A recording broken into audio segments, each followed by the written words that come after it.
Les trois souhaits. Un brave bûcheron avait épousé une femme jolie et pleine d'esprit. Malheureusement, tous deux étaient pauvres et ils regardaient avec envie la richesse de leurs voisins. « Ah, si j'avais seulement la moitié de leurs biens !» soupirait la femme. « Comme je serais heureuse !»« Et moi donc !» ajoutait son mari. « Je voudrais qu'un bon génie m'accorde tout ce que je désire, comme cela se faisait au temps des fées. Je ne serais pas en peine de choisir. » Ce jour-là, le bûcheron partit dans la forêt, comme d'habitude. Il choisit un hêtre de belle taille, leva sa hache et emporta un coup à la base du tronc. Au même instant, un éclair zébra le ciel et, dans un fracas de tonnerre, un être étrange, environné de nuages, apparut au milieu des branches de l'arbre. Effrayé, le bûcheron tomba à genoux. « Relève-toi, lui dit l'inconnu. Je ne te veux aucun mal. Je suis Jupiter, le dieu de la foudre.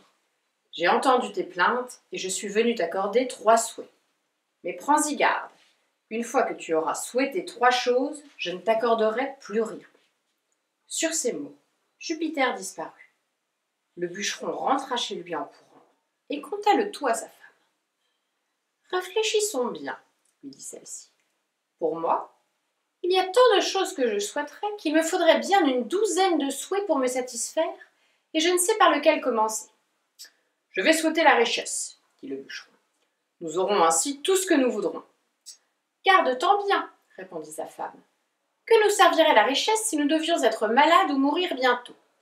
Il vaudrait mieux demander la santé et une longue vie. Une longue vie de misère serait plus triste encore. Nous ne pourrions qu'être malheureux plus longtemps. » Tout en discutant de la sorte, le bûcheron avait allumé le feu. Sa femme avait mis un peu de graisse à fondre dans la poêle pour y tremper du pain. Le bûcheron, qui sentait la faim le tenailler, s'écria étourdiment. « Ah, je voudrais un chapelet de saucisses pour notre souper. Ce serait meilleur que du pain. » À peine avait-il fini de parler qu'une ribambelle de saucisses tomba de la cheminée. « Insensé !» lui cria sa femme. « Un chapelet de saucisses! Belle manière d'utiliser un de tes souhaits. Quand nous les aurons mangés, nous serons bien avancés. Hélas, hélas !» Et la bûcheronne commença à se lamenter si fort que son mari, tout d'abord contrit, sentit la colère le gagner et frappa la table du poing en criant « En voilà assez! Je voudrais qu'une de ces saucisses te vienne pendre au nez. Tu aurais alors une raison de te plaindre. » Une fois de plus, le bûcheron avait parlé sans réfléchir. La dernière saucisse se détacha des autres et se planta sur le nez de la malheureuse femme qui ne put l'arracher.